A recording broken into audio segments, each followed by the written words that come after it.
Why are you so desperate to get married?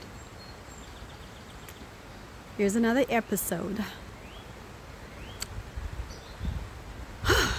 Okay, let me start with the date. It's May 29, 2026. It is 10:57 a.m. I've done a few videos so far. Did not even think I was going to be doing these many videos, but God, there's some sort of acceleration that He's doing. And I feel like He wants me to get these out. I feel like He wants me to get these videos out in July for some reason. But there's an acceleration. He's making me do these videos pretty fast. And let Him have His way. I told the Lord, okay, Lord, have your way. And so here we go. In the last video, I was talking about a quick recap.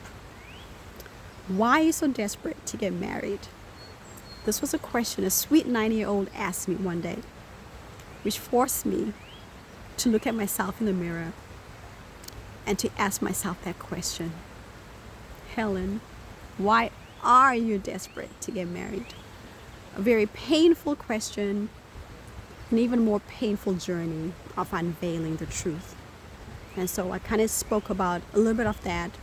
We spoke about the sources of desperation. Why are we desperate to get married? What are the sources? And we spoke a little bit about that. So just watch the previous videos. And so I left off saying that I was going to tell you about my story in the United States of being desperate. And a source of being desperate being my circumstances.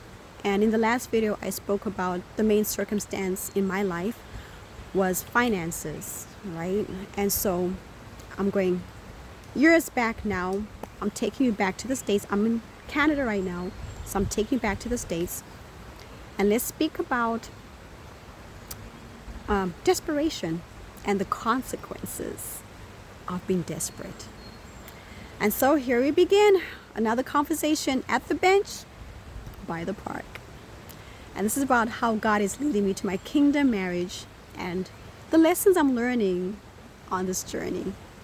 And so let me take you back to about 2017, 2018. I met a guy in the States. I was living in the Detroit area. Go 313, whoop, whoop. What up, though? Go Lions!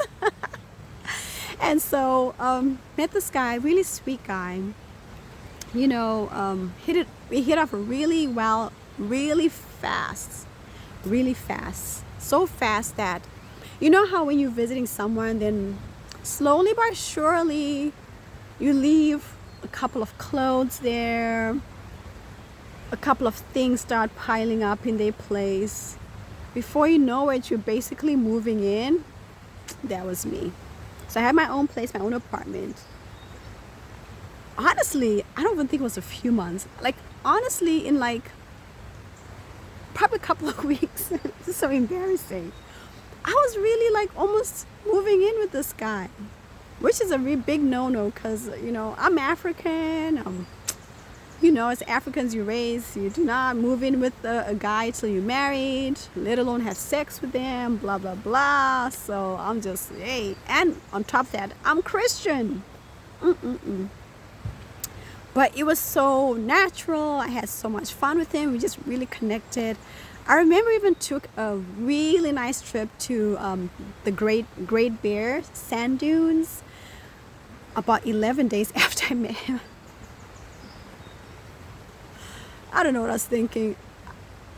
But I remember, okay, let me just be loose a little bit now. I remember when I was going on that trip, I was texting my friend. I texted a really good friend. I was like, listen, this is where I'm going to be. I sent her the address of the hotel and everywhere I was going to be. I was like, listen, if anything happens to me, call my mom. Alert the police because I'm going on this trip with this man I don't know. So even in my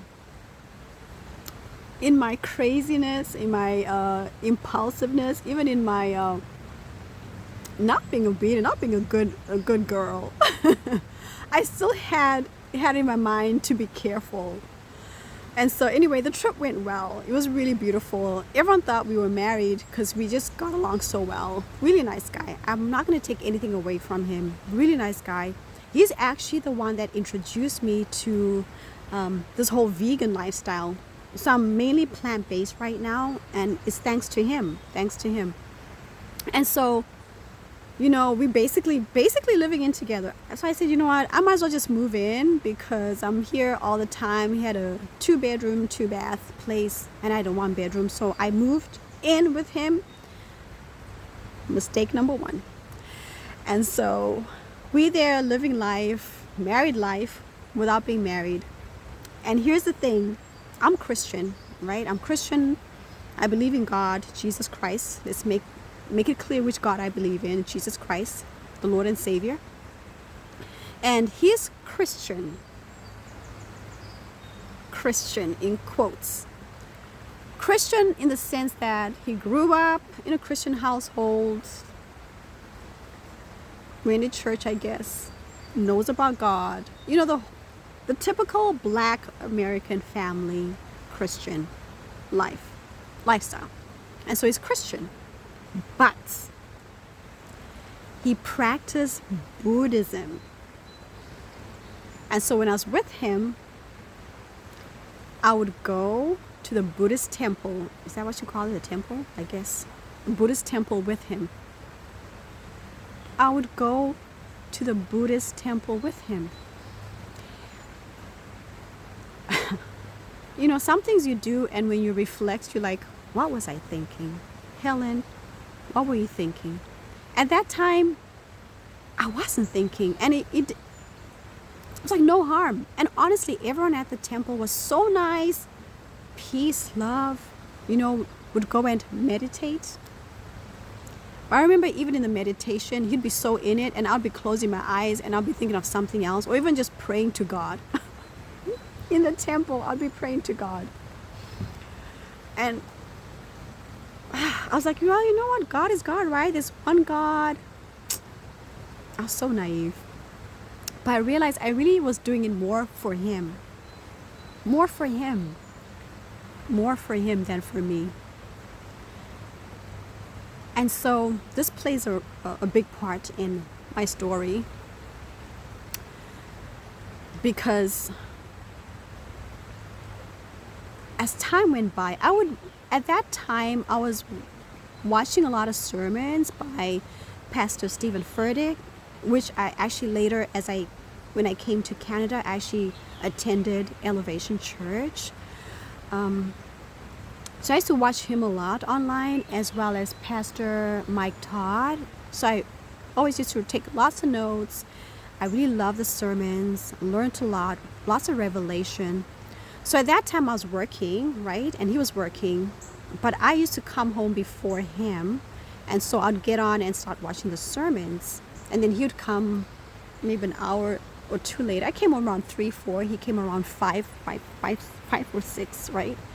And so I always knew he was there because I would hear his car outside. And so watching my sermons, being good, you know, loving the Lord, going to the Buddhist temple with him. And I noticed he'd make certain remarks, smart remarks about the Bible or God, and I would defend my word, defend my God, but be respectful. But I just noticed there were certain jabs, certain things he was trying to get me to kind of doubt and to question God and question my beliefs. But I brushed it off. I honestly brushed it off because I don't know why. I guess because of him, because of love, because of this relationship. I don't know. But I kind of brushed it off. And so I'm going to continue with that on the turning point of this whole religion thing, and how it played a big role in realizing that I was, I got myself into some mess, big mess. So that's the next story.